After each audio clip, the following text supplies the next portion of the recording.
I am writing this under an appreciable mental strain, since by tonight I shall be no more. Penniless, and at the end of my supply of the drug which alone makes life endurable, I can bear the torture no longer, and shall cast myself from this garret window into the squalid street below. Do not think from my slavery to morphine that I am a weakling or a degenerate. When you have read these hastily scrawled pages, you may guess, though never fully realize, why it is that I must have forgetfulness or death. It was in one of the most open and least frequented parts of the broad Pacific that the packet of which I was supercargo fell a victim to the German sea raider. The Great War was then at its very beginning, and the ocean forces of the Hun had not completely sunk to their later degradation, so that our vessel was made a legitimate prize, whilst we of her crew were treated with all the fairness and consideration due us as naval prisoners. So liberal indeed was the discipline of our captors that 5 days after we were taken, I managed to escape alone in a small boat with water and provisions for a good length of time. When I finally found myself adrift and free, I had but little idea of my surroundings. Never a competent navigator, I could only guess vaguely by the sun and stars that I was somewhat south of the equator. Of the longitude, I knew nothing, and no island or coastline was in sight. The weather kept fair, and for uncounted days I drifted aimlessly beneath the scorching sun, waiting either for some passing ship or to be cast on the shores of some habitable land. But neither ship nor land appeared, and I began to despair in my solitude upon the heaving vastnesses of unbroken blue. The change happened whilst I slept. Its details I shall never know, for my slumber, though troubled and dream-infested, was continuous. When at last I awaked, it was to discover myself half sucked into a slimy expanse of hellish black mire, which extended about me in monotonous undulations as far as I could see, and in which my boat lay grounded some distance away. Though one might well imagine that my first sensation would be of wonder at so prodigious and unexpected a transformation of scenery, I was in reality more horrified than astonished, for there was in the air and in the rotting soil a sinister quality which chilled me to the very core. The region was putrid with the carcasses of decaying fish, and of other less describable things which I saw protruding from the nasty mud of the unending plain. Perhaps I should not hope to convey in mere words the unutterable hideousness that can dwell in absolute silence and barren immensity. There was nothing within hearing, and nothing in sight save a vast reach of black slime. Yet the very completeness of the stillness and the homogeneity of the landscape oppressed me with a nauseating fear. The sun was blazing down from a sky which seemed to me almost black in its cloudless cruelty, as though reflecting the inky marsh beneath my feet. As I crawled into the stranded boat, I realized that only one theory could explain my position. Through some unprecedented volcanic upheaval, a portion of the ocean floor must have been thrown to the surface, exposing regions which for innumerable millions of years had lain hidden under unfathomable watery depths. So great was the extent of the new land which had risen beneath me that I could not detect the faintest noise of the surging ocean, strain my ears as I might. Nor were there any sea-fowl to prey upon the dead things. For several hours I sat thinking or brooding in the boat, which lay upon its side and afforded a slight shade as the sun moved across the heavens. As the day progressed, the ground lost some of its stickiness, and seemed likely to dry sufficiently for traveling purposes in a short time. That night I slept but little, and the next day I made for myself a pack containing food and water, preparatory to an overland journey in search of the vanished sea and possible rescue. On the third morning, I found the soil dry enough to walk upon with ease.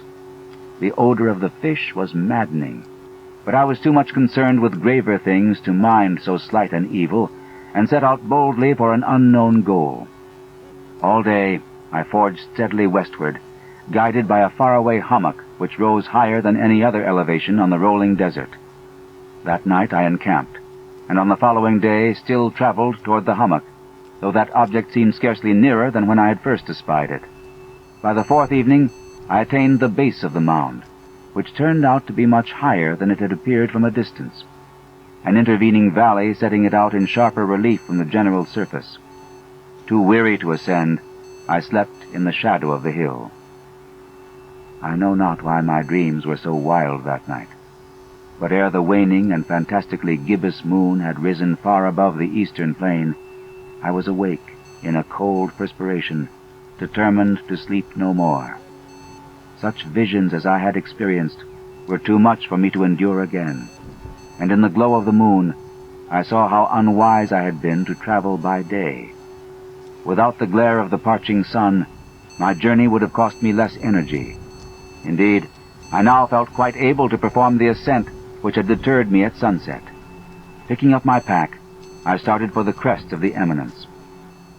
I have said that the unbroken monotony of the rolling plain was a source of vague horror to me, but I think my horror was greater when I gained the summit of the mound and looked down the other side into an immeasurable pit or canyon, whose black recesses the moon had not yet soared high enough to illumine. I felt myself on the edge of the world, peering over the rim into a fathomless chaos of eternal night. Through my terror ran curious reminiscences of Paradise Lost, and of Satan's hideous climb through the unfashioned realms of darkness. As the moon climbed higher in the sky, I began to see that the slopes of the valley were not quite so perpendicular as I had imagined. Ledges and outcroppings of rock afforded fairly easy footholds for a descent, whilst after a drop of a few hundred feet, the declivity became very gradual. Urged on by an impulse which I cannot definitely analyze, I scrambled with difficulty down the rocks and stood on the gentler slope beneath, gazing into the Stygian deeps where no light had yet penetrated. All at once, my attention was captured by a vast and singular object on the opposite slope, which rose steeply about 100 yards ahead of me, an object that gleamed whitely in the newly bestowed rays of the ascending moon. That it was merely a gigantic piece of stone, I soon assured myself, but I was conscious of a distinct impression that its contour and position were not altogether the work of nature. A closer scrutiny filled me with sensations I cannot express, for despite its enormous magnitude and its position in an abyss which had yawned at the bottom of the sea since the world was young, I perceived beyond a doubt that the strange object was a well-shaped monolith whose massive bulk had known the workmanship and perhaps the worship of living and thinking creatures. Dazed and frightened, yet not without a certain thrill of the scientist's or archaeologist's delight, I examined my surroundings more closely. The moon, now near the zenith, shone weirdly and vividly above the towering steeps that hemmed in the chasm, and revealed the fact that a far-flung body of water flowed at the bottom, winding out of sight in both directions, and almost lapping my feet as I stood on the slope. Across the chasm, the wavelets washed the base of the Cyclopean monolith, on whose surface I could now trace both inscriptions and crude sculptures. The writing was in a system of hieroglyphics unknown to me, and unlike anything I had ever seen in books, consisting for the most part of conventionalized aquatic symbols such as fishes, eels, octopi, crustaceans, mollusks, whales, and the like. Several characters obviously represented marine things which are unknown to the modern world, but whose decomposing forms I had observed on the ocean-risen plain. It was the pictorial carving, however, that did most to hold me spellbound. Plainly visible across the intervening water on account of their enormous size were an array of bas-reliefs whose subjects would have excited the envy of a Doré. I think that these things were supposed to depict men, at least a certain sort of men, though the creatures were shown disporting like fishes in the waters of some marine grotto, or paying homage at some monolithic shrine which appeared to be under the waves as well. Of their faces and forms I dare not speak in detail, for the mere remembrance makes me grow faint. Grotesque beyond the imagination of a Poe or a Bulwer, they were damnably human in general outline, despite webbed hands and feet, shockingly wide and flabby lips, glassy bulging eyes, and other features less pleasant to recall. Curiously enough, they seem to have been chiseled badly out of proportion with their scenic background, for one of the creatures was shown in the act of killing a whale represented as but little larger than himself. I remarked, as I say, their grotesqueness and strange size, but in a moment decided that they were merely the imaginary gods of some primitive fishing or seafaring tribe, some tribe whose last descendant had perished eras before the first ancestor of the Piltdown or Neanderthal man was born. Awestruck at this unexpected glimpse into a past beyond the conception of the most daring anthropologist, I stood musing whilst the moon cast queer reflections on the silent channel before me. Then suddenly I saw it. With only a slight churning to mark its rise to the surface, the thing slid into view above the dark waters. Vast, Polyphemus-like, and loathsome, it darted like a stupendous monster of nightmares to the monolith, about which it flung its gigantic scaly arms, the while it bowed its hideous head and gave vent to certain measured sounds. I think I went mad then. Of my frantic ascent of the slope and cliff, and of my delirious journey back to the stranded boat, I remember little. I believe I sang a great deal, and laughed oddly when I was unable to sing. I have indistinct recollections of a great storm some time after I reached the boat. At any rate, I know that I heard peals of thunder and other tones which nature utters only in her wildest moods.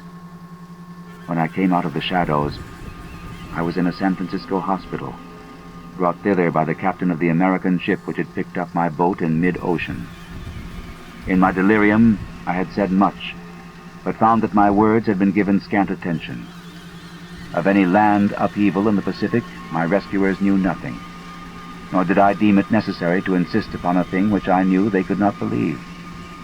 Once I sought out a celebrated ethnologist, and amused him with peculiar questions regarding the ancient Philistine legend of Dagon, the fish god, but soon perceiving that he was hopelessly conventional, I did not press my inquiries. It is at night, especially when the moon is gibbous and waning, that I see the thing. I tried morphine, but the drug has given only transient surcease, and has drawn me into its clutches as a hopeless slave. So now I am to end it all, having written a full account for the information or the contemptuous amusement of my fellow men. Often I ask myself if it could not all have been a pure phantasm, a mere freak of fever as I lay sun-stricken and raving in the open boat after my escape from the German man-of-war. This I ask myself, but ever does there come before me a hideously vivid vision in reply.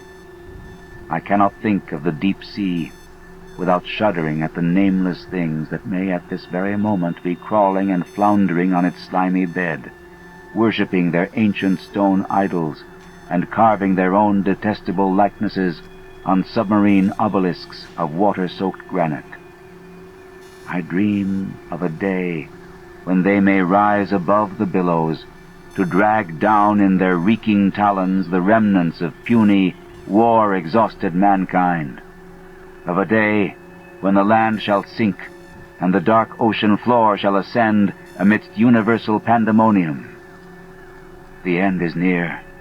I hear a noise at the door, as of some immense, slippery body lumbering against it. It shall not find me. God, that hand, the window, the window.